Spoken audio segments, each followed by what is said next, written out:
Welcome to Investing Insights. I'm your host, Ivana Hampton. Investing Insights is helping investors navigate market volatility. Morningstar strategists and authors will deliver timely insights, trends, and tips, and these episodes will pop into your podcast feed. This year's uncertainty is producing a somewhat surprising group of winning and losing asset classes, and there's still 2 months to go in 2025. Many investors are rerouting their investments into different asset classes because of geopolitical risk like the US trade war, elevated inflation, and high interest rates. A more recent development is the budget battle in Washington, D.C. While the macro environment is pressure testing portfolios, it's also serving as a reminder about the benefits of diversification. So, which asset classes are leading and lagging as 2025 prepares to wrap up? And how's the classic 60/40 portfolio holding up? Morningstar Inc. portfolio strategist Amy Arnott has examined the data and is joining me to discuss her findings. It's good to see you, Amy. Good to see you too. Well, market volatility has recently increased. What's been fueling it? Yeah, so we've seen a little bit of an increase in market volatility in the past week or two, and I think that was prompted by President Trump's announcement of potentially much higher tariffs for China.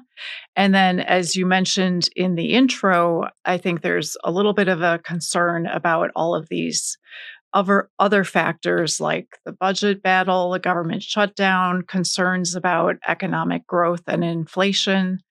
So all of those things could be adding to volatility. But just to put things in perspective, whenever we're talking about market volatility, people like to use the VIX index, which is a way of measuring the market's expectations for future volatility. And if you go back to 1990, when the VIX index started, the average is about 19 or 20. So if you have VIX readings, in the low 20s or so, which is more like what we've been seeing recently, it's not terrible. And I think it's also maybe a healthy reminder that volatility is part of investing and something you have to live with as a long-term investor. And I think earlier this year, when things were actually calmer than usual, I think the market was possibly a little bit too complacent. And we're going to talk about asset classes that are winning and losing this year. Let's start with the leaders. Gold has hit record highs this year, but a sharp sell-off this week has stopped the rally. Who's been buying gold? So the main factor has been central banks. Central banks like China have been buying up a ton of gold. And the reason behind that is traditionally people have looked to the US dollar as a rock solid reserve asset. But now that the government debt is so high, we're at a debt to GDP ratio of about 120%. There are some questions about whether that is really sustainable. And the perception of the US dollar as a rock solid reserve asset has started to shift a bit. And central banks like China and other countries have been buying gold instead. I would also point to some retail asset flows to gold ETFs like GLD as maybe a second factor that was supporting the big run up in gold prices. And, I think factors behind that would be just concerns about macro instability, potential inflation, things like that. Now, cryptocurrency has been on a tear this year despite a recent sell-off due to US trade policy. The volatile sector has rebounded. What's been driving this performance? Yeah, so crypto and Bitcoin specifically, which is the biggest and best known cryptocurrency asset, is what I think of as a speculative asset. So when it's going up, there can be this fear of missing out. People they see the price going up, they want to buy more, and that can, create some momentum behind the price. And then secondly, I think this weakness in the US dollar and questions about the future of the US dollar could also be a factor behind the the run up in the Bitcoin price this year. And we talked on the podcast in the spring about the outperformance of international stocks. So, one, is the streak still going? And two, do overseas opportunities still exist? Yeah, so over the past couple months, international stocks have continued to pull ahead of the US market, and the weakness in the US dollar has been a tailwind behind that strong performance. But we do see still good opportunities outside of the US. So if you look at the overall valuation on the US market, we're currently trading at maybe a 2 or 3% premium to our analyst estimate of the fair value. So there's not a big margin of error, in case we do start to see some type of slowdown in corporate earnings growth. And outside of the US, on the other hand, valuations are still relatively low. And I would also point out that because the US outperformed by such a huge margin for such a long time until this year, if people haven't rebalanced their portfolios, they might still be underweight on the international side, even after the strong performance so far this year. So, we're going to look at three losing asset classes. The real estate sector is having a tough year. Can you give us the details? Yeah, so the real estate sector is up about 6% so far this year. So it's not terrible in absolute terms, but it has been one of the weakest performing sectors in the US market. And areas like hotels, residential properties, storage have been some of the weaker areas. There are still some structural issues in commercial real estate. But on the positive side, now that real estate has lagged, not this year, just this year, but even going back to the past couple of years, we do see some attractive valuations in that sector. So overall, the real estate sector is trading at about an 8% discount to fair value based on our analyst estimates. So based on that number, it's actually one of the most undervalued sectors in our view. Why are US small cap stocks and some bond segments lagging?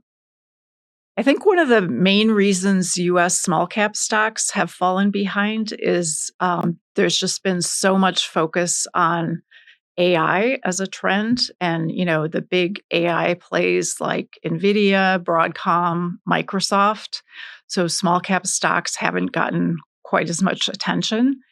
Another factor, I think, is that smaller companies tend to be more sensitive to any type of economic weakness. They tend to carry more debt on their balance sheet, which can be negative if there's a recession or an economic slowdown.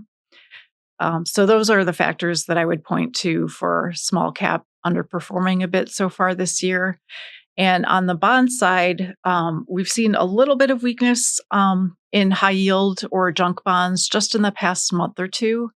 And I think, again, that is probably related to concerns about economic growth. And if we do see a recession or an economic slowdown, we could see high yield bonds suffer in that type of environment. How is the US government shutdown affecting US Treasuries? Could this affect Treasury's status as a safe haven asset? And I want to timestamp this because we're recording this on October 22nd, which is a Wednesday. Right. So I checked the yield on the 10-year Treasury this morning was sitting just a little bit below 4%. So I would say the US government shutdown hasn't had a huge impact so far. Certainly if it drags on for weeks and weeks, it could be more of an issue. But I think the bigger potential concern going forward, again, is debt levels and are they sustainable or not? And if the market starts getting more concerned about that, we could see upward pressure on Treasury yields again. And you've brought up the US dollar earlier in our conversation. It isn't having a great year either. Could the world's reserve currency weaken even more? I think it could. I always talk about how hard it is to make predictions, But if you look at past performance of the dollar, it tends to move in pretty long-term cycles of 6 to 10 years on average. And before the weakness that we started seeing this year in the dollar actually had a very long period of strength going back to 2011 when, between 2011 and 2024, it was almost, just a pretty smooth line upward. So I wouldn't be surprised if this current weakness in the dollar could last a bit longer. And some other factors behind that would be rising government debt levels.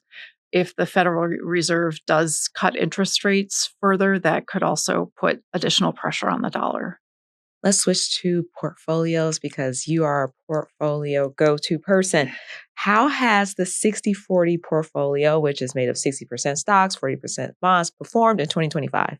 It's done pretty well. So it's up about 12% so far this year if you look at just the US stocks and US bonds. So both the 60% on the stock side and the 40% on the investment grade bond side have done pretty well this year. And what about other popular portfolios? We got the three-fund portfolio or the more diversified portfolio that your team looks into every year that comes from the Diversification Landscape. Yeah, so the three-fund portfolio is a very simple approach that some people like to use to build a diversified portfolio. And it could be something like 40% in a US stock fund, 20% in an international stock fund, and 40% in investment grade bonds. So if you had that type of mix in 2025 so far, you would have done pretty well. And again, that international exposure has been a positive. So that basic three-fund portfolio is up about 14% so far this year. And the more diversified portfolio. Yeah, so we also look at a more diversified portfolio that includes small positions in things like gold, real estate, emerging markets, et cetera. And that portfolio has done even better so far this year, driven by the strength in gold and a couple of other areas. So that diversified portfolio is actually up about 16% so far in 2025. Well, this is my final question for you, Amy. 2025 is going to wrap up. Halloween is next week. What is the key takeaway for investors as they brace for more market volatility? I think it's important to remember that market volatility is part of life and something you have to live with as a long-term investor. I think it's always helpful to try not to get too distracted by day-to-day headlines and is the market up or down on a given day. I think if you can stay focused on your long-term goals, diversify your portfolio, and rebalance, those things are all going to help you in the long term. Those are great reminders. Amy, thank you for coming to the table and discussing winning and losing asset classes. Thanks. Always great to see you. Dan Kemp is here to provide his perspective on the latest market headlines. He's the Chief Research and Investment Officer at Morningstar Investment Management Europe, and Dan is the author of the must-read Markets Brief column on Morningstar.com. It's good to see you, Dan. Ivana, it's good to see you as well. Well, let's get right into it. The stock market tumbled earlier this month, and cryptocurrencies like Bitcoin and Ethereum fell with it. There's the argument that crypto can serve as an effective diversifier for stocks. What's your take, and what has filled the safe haven role this year? Well, Ivana, that's an argument I don't buy. And I'll explain why. Because a diversifier is really something that acts a bit like a shock absorber when markets fall, when we have these volatile periods. And what they're primarily designed to do is to help us avoid making the mistakes that are habitual when we're faced with a falling market. And so by reducing the fall, or offsetting the fall, then that helps us to think more long term. But crypto doesn't really act like that. What it does is act as an accelerant. So when sentiment is really strong, when people are feeling really optimistic, then crypto tends to do very, very well. We've seen a lot of that over the last few years. But when the market turns, when people are feeling negative, then we tend to see crypto falling faster than equities. So although it behaves differently, it doesn't behave differently in a helpful way. It can accelerate losses when we're feeling at our most vulnerable, and that's not great as a diversifier.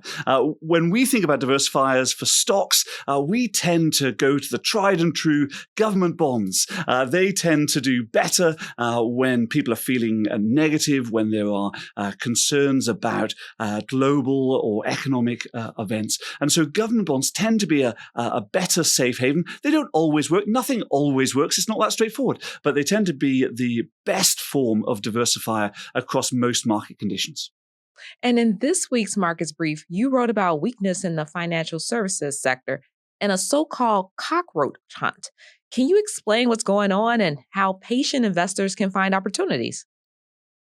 Yes, absolutely. So in every great stock market cycle, there's normally a fantastic quote that goes with it. So Chuck Prince, you may remember the former CEO of Citigroup, said just before the financial crisis started in 27 that while the markets are still dancing, while the music's still playing, we have to get up and dance. And Jamie Dimon, CEO of JPMorgan Chase, came out with a similar quote last week saying that where you find one cockroach, there's normally more. And what he was referring to is bankruptcies. So we've seen a couple of these over the last couple of weeks, and both have been linked by using fairly novel forms of financing, which are typically lumped together with what we call private credit. Private credit has been very popular among investors. There's some concerns following these bankruptcies that lending standards may not be as good as we'd expect them to be. And of course, that's where people are now looking for the cockroaches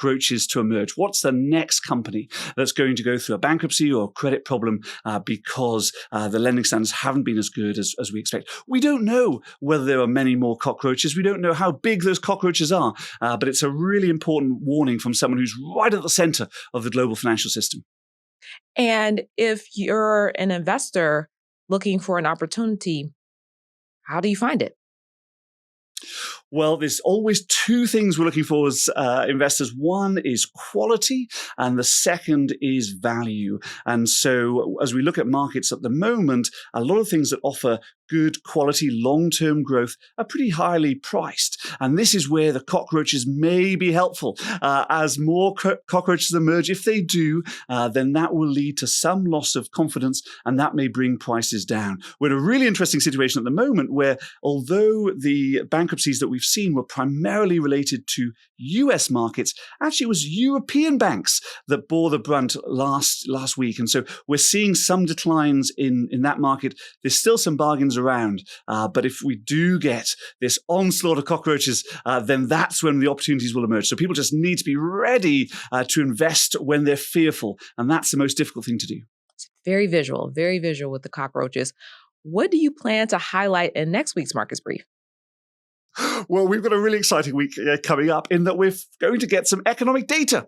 As people know, because the federal government has been shut down for the last couple of weeks, we haven't had a lot of economic data. But the inflation data that we're due to get on Friday is really important because it impacts the cost of living increases for Social Security. And so the BLS has been bringing in people to make sure that data is calculated. So we are very likely to have inflation data on Friday, and that may well move the market. People need to be looking out for that. Next, we're right in the middle of earnings season. All of these great companies across the US are reporting their results for the last quarter, and there's bound to be some surprises there, which will send people scurrying, whether it's to buy more or to sell some holdings. There's always surprise during earnings season, so that's the thing that I'll be focusing on the next few days. All right. Well, everyone listening, watching, we're taping this on Monday, October 20th. And remember to read Dan's Markets Brief column on Morningstar.com on Mondays. Dan, thank you for your insights. As always, a pleasure. That wraps up this week's episode. Thanks for making this show part of your day. A couple of reminders. Give Investing Insights 5 stars on Apple Podcasts to help others find the work we're producing for you, and subscribe to Morningstar's YouTube channel to watch new videos from our team. Thanks to senior video producer Jake Van Kersen, supervising video producer Roberto Yakurchi, and associate multimedia editor Jessica Bebel. I'm Ivana Hampton, lead multimedia editor at Morningstar. Take care.